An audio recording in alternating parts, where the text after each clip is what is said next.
Good morning. The first item of business is general questions, and at question number 1 I call Maurice Golden.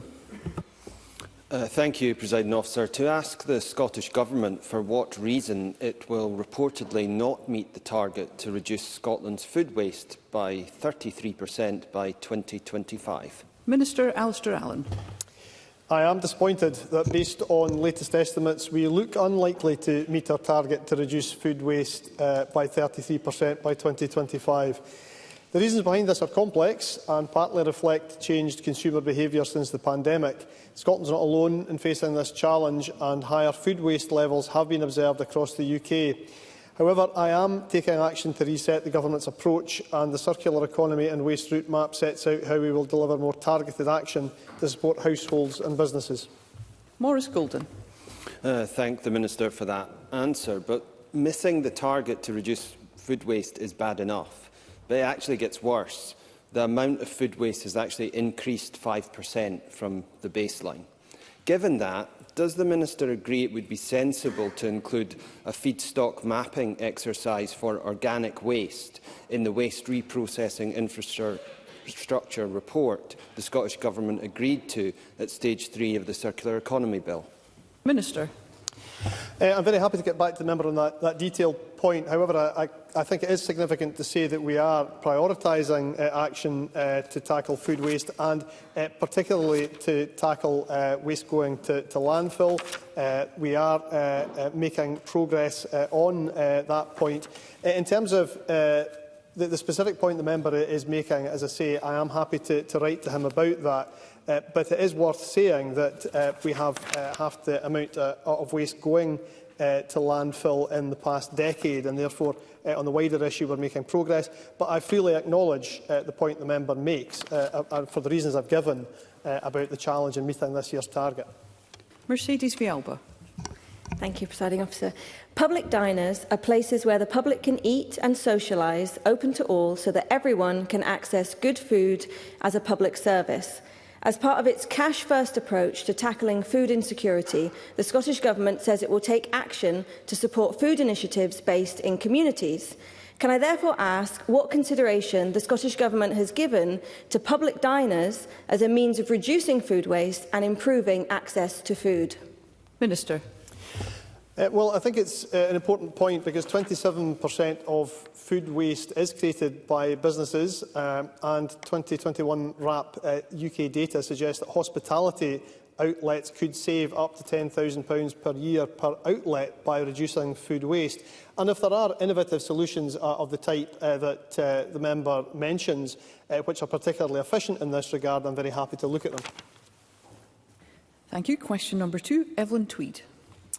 Thank you, Presiding Officer. To ask the Scottish Government what steps it is taking to increase democratic engagement in line with the powers outlined in the Scottish Elections Representation and Reform Act 2025.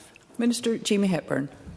The Government is currently working on commencement of the Act. This includes its provisions enshrining the access to elected office fund, enabling electoral innovation pilots and empowering the setting up of democratic engagement funding. I'll keep Parliament updated on our plans. Evelyn Tweed. I thank the Minister for that answer. Democracy should be representative.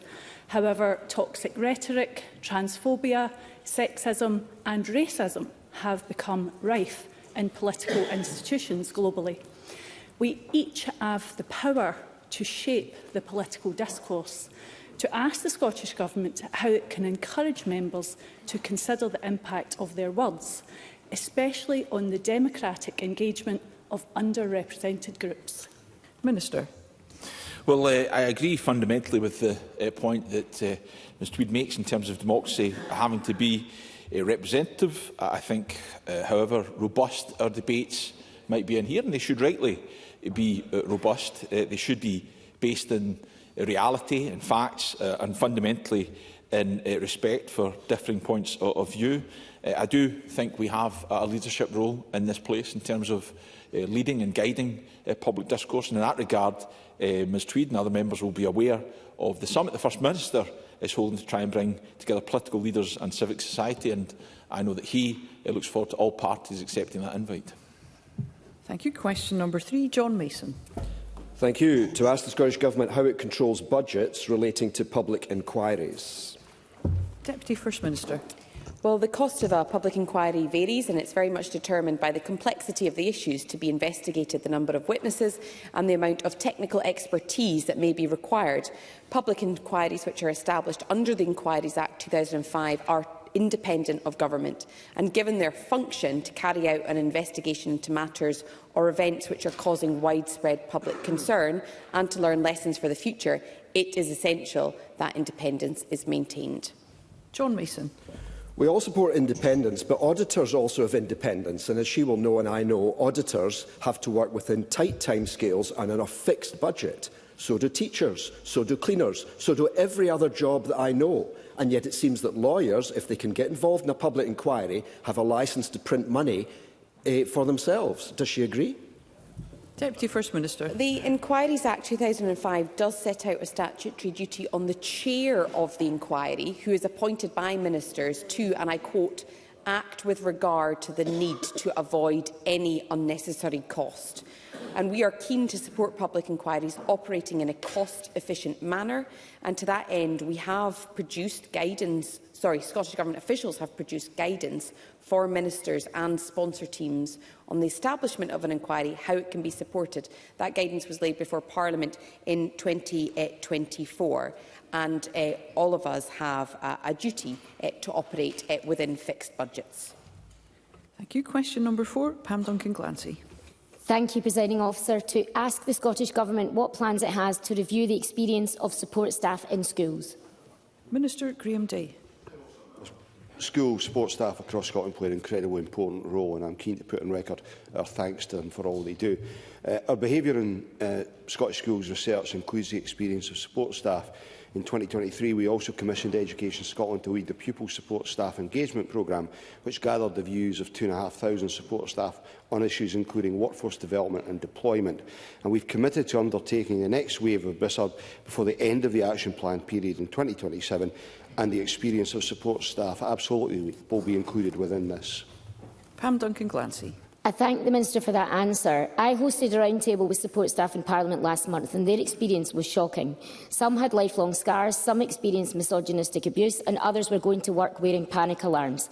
For most, expecting violence had become part of their job, but they don't get support or the information they need to address it or help their young people. That is completely unacceptable. And according to the Government's ASL Action Plan, a review of how teachers and support staff roles interact and complement each other is complete. That's not what's reflected in reality, and they say they don't get the access to the same information all staff get, nor is it reflected in Audit Scotland's conclusion. So can I ask the Minister, given this, does he really think the work on support staff is job done? Minister. Self-evidently it isn't. If you look at the seriousness of the findings of the GMB and Unison work in this area, linked to our own research, there remain issues of unacceptable behaviour to which support staff are exposed, and that's one of the reasons why the CAB 6 first priorities in responding to BISA was to provide £900,000 of funding to local authorities to procure and provide professional learning for the support staff workforce to improve skill levels and in responding to distressed behaviour in school. But Pam Duncan-Glancy is correct. There is an unacceptable problem here. It is one the Government is committed to working with in conjunction with COSLA. Claire Haughey.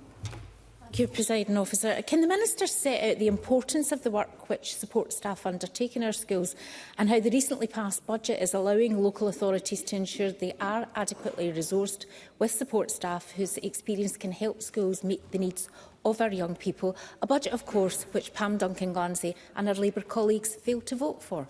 Minister.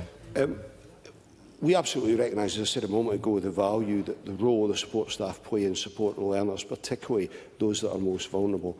That's why, within the budget, we've prioritised an additional £29 million for local and national programmes to support the recruitment and retention of additional support needs workforce. £28 million will be going direct to local government, with £1 million retained for national work.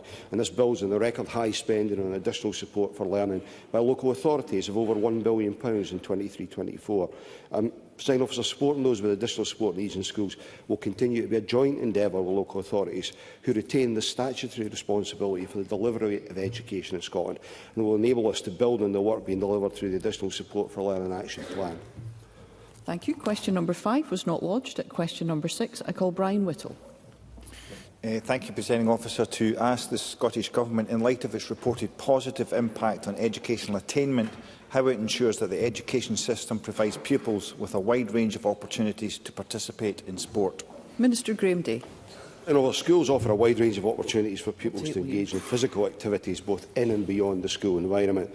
The Daily Mail, for example, is an excellent way that schools incorporate physical activity into the day out with PE-specific lessons. This encourages pupils to run, jog, wheel or walk daily. And of course there's the Active Schools programme, which is also free to schools, creating an opportunity for young people to get involved and stay involved in sport. In 23-24, there were 4.9 million recorded visits over the 262,000 active school sessions delivered, a 3.5% increase from the previous year. Whittle. I thank the Minister for that answer, but the erosion of opportunity for our children to participate in sport is directly related to poor physical and mental health, as well as declining behavioural standards. Sport gives children another way to express themselves, to achieve, to engender confidence, resilience and self-worth.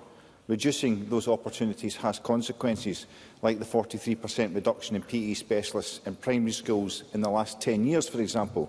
So can I ask the Minister if he would rather invest in these positive activities and help prevent poor outcomes, or does he prefer paying for that lack of investment in poor physical and mental health outcomes and reduced attainment and poor class behaviour? Minister. Presiding Officer, we ought to focus on outcomes, as Brian Whittle has alluded to. Now, he refers to a 43% drop. That is in primary schools. Primary school teachers are generalists who deliver the totality of their curriculum, including PE. And specialist PE teachers are predominantly secondary school based, and over the same period that he refers to, PE teachers in secondary schools increased by 20%. And this helps ensure almost every school in Scotland now meets the target and provision of physical education in schools. And the reason I would reference particularly the secondary schools is because in some local authority areas, secondary PE teachers deliver PE in their primary school clusters, and these numbers are recorded differently. And if we focus on outcomes, the percentage of primary schools meeting the target of 2 hours of PE per week was at 99.6% at July 2024, and that compares with a figure of 10% in 2004-2005. So whilst I don't disagree with him about the importance of the subject, I think the facts bear out the fact that progress is being made. Liam MacArthur. Thank you, Presiding Officer. I may come to regret saying this, but Brian Whittle is absolutely right in terms of drawing the link between... I'm regretting it already. The link between educational attainment and physical and sporting activity, as well as the link between mental health, good mental health and good physical health. But would the Minister accept that it's not just about the availability of sport and physical activity within the school day? It's about the facilities that schools have that are accessed by young people and those of all ages within the community. And actually there's more that can be done to support local authorities in opening up the access, removing the obstacles to those facilities being accessed by sports clubs within communities like Orkney. Minister. I may regret saying this as well, but I don't disagree with Liam MacArthur on much of what he said. I think it's a fair point. I mean, it's not my area of specialism. I'm sure if he can identify particular barriers and impediments to that happening, the Cabinet Secretary would be interested to hear those. Thank you. Question number 7, Michelle Thompson. Apologies. To ask the Scottish Government what further engagement it's had with INEOS in light of recent reports of additional redundancies related to the closure of the Grangemouth refinery. Minister Alistair Allen. Ministers and officials engage with the INEOS businesses at Grangemouth regularly, recognising their role as an important employer of highly skilled people within Grangemouth. The news that INEOS O&P is considering redundancies as a result of the closure of the refinery is concerning, and we stand ready to support workers impacted by this decision. I appeal to the business to explore all possible opportunities for redeployment of any workers at risk of redundancy, and I commit to exploring with the business all routes to mitigate against any further loss of industrial activity and employment across the industrial cluster. Michelle Thompson. I thank the Minister for that response, and he'll be aware, and I've raised this point many times in our exchanges, that the closure of the refinery is significant, not just for those who are directly employed there, but also for the wider supply chain, particularly within the Grangemouth chemical cluster and beyond. Project Willow is a vital piece of work that should give direction to investment, reassurance to workers and a foundation of the future. I know the report's been signed off by both governments, but is the Minister able to give a definitive date when Project Willow will be published? Minister. Well, the member has indeed been diligent in raising this matter, which affects so many of her constituents. And the Project Willow conclusions and recommendations will be made available via a public information document, and we hope this will be published next week. And we are working closely with the UK Government and other partners to finalise details on that. I look forward to members from across the Chamber engaging constructively with the Project Willow outputs when they become available. Thank you. Stephen Kerr. The Minister says next week, but I'd remind him that we were told in this chamber several weeks ago that it would be at the end of February that the report would be published. And can I also point out to him that the Acting Cabinet Secretary, in responding to a similar question to the question that Michelle Thompson has just posed about the date of publication, said, and I quote, that the report was subject to final checks and changes, and among the parties that were reviewing the report was Petro Ineos. Now, can the Minister explain why Petro Ineos are seeing the report? This report is being paid for by taxpayers' money. Why are Petro Ineos seeing the report? And what other members of the Grangemouth Future Industry Board are also seeing the report so that it can be checked and changed? Minister. Well, firstly, by next week, I mean next week. And secondly, on the point the member raises about Petro Ineos, I think the member would be the very first person in this chamber, not without some justification, to complain if the Scottish Government had not been speaking to Petro Ineos and the companies involved directly in this matter. The report, as the member says, is a Scottish Government report, but I think it's entirely legitimate for the Scottish Government to speak to the companies involved. Sarah Boyack. Given we've now got the financial commitment to invest from both the Scottish Government and for the £200 million from the UK's National Wealth Fund, what is the timescale for getting new projects over the line so that we actually see the new jobs we need being created using the infrastructure in Grangemouth? Minister. Well, as the member refers to, there has been investment from both governments. On the 18th of February, the First Minister announced to Parliament the Scottish Government would lodge a Stage 3 amendment to the budget for £25 million to establish the Grangemouth Just Transition Fund, which will expedite near-term propositions in the here and now.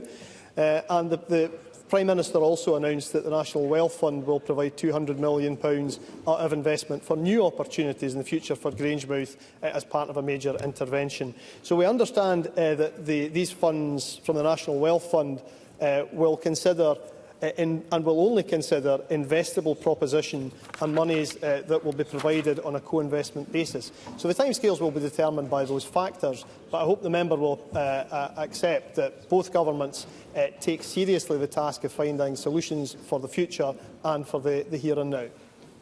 Thank you. Question number 8 has been withdrawn, and there will be a brief suspension before we move to the next item of business.